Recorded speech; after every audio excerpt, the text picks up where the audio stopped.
ಇದು ಯಾವ ಡೆಡ್ ಬಾಡಿಗಳು ಹೀಗೆ ನೀರಲ್ಲಿ ತೇಲ್ತಿವೆ ಅಂತ ನಿಮ್ಗೆ ಅನಿಸ್ಬೋದು. ಗಂಡ ಹೆಂಡತಿಯೋ ಪ್ರೇಮಿಗಳೋ ಆತ್ಮಹತ್ಯೆ ಮಾಡಿಕೊಂಡು ಬಿಟ್ರಾ ಎನ್ನುವ ಪ್ರಶ್ನೆ ನಿಮ್ಮ ಮನಸ್ಸಿನಲ್ಲಿ ಸುಳಿಯುತ್ತಿರಬಹುದು. ಪಾಪ, ಆರ್ಥಿಕ ಹೊರೆ ಇತ್ತ, ಸಾಲ ವಿಪರೀತ ಆಗಿತ್ತ, ಬಿಸ್ನೆಸ್ನಲ್ಲಿ ನಷ್ಟನ, ಅಥವಾ ಲವ್ವರ್ಸ್ ಆಗಿದ್ರೆ ಮದುವೆಯಾಗಲು ಮನೆಯವರ ವಿರೋಧನ, ಏನು ಕಾರಣ ಇದೆಯೋ ದೇವರಿಗೆ ಗೊತ್ತು ಅಂತ ನೀವು ಅಂದ್ಕೊಂಡಿರ್ಬೋದು. ಆದರೆ ಇದು ಯಾವುದೂ ಅಲ್ಲ. ಯಾಕೆಂದ್ರೆ ಇದು ಪ್ರೀ ವೆಡ್ಡಿಂಗ್ ಶೂಟ್.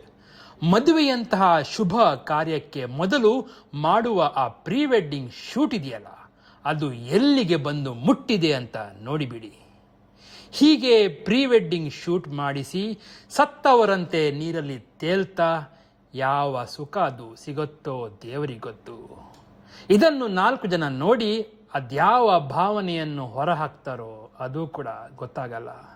ಇಂಥ ಜೋಡಿಗಳ ಮನೆಯವರು ಕೂಡ ಏನು ಹೇಳುವುದಿಲ್ವಾ?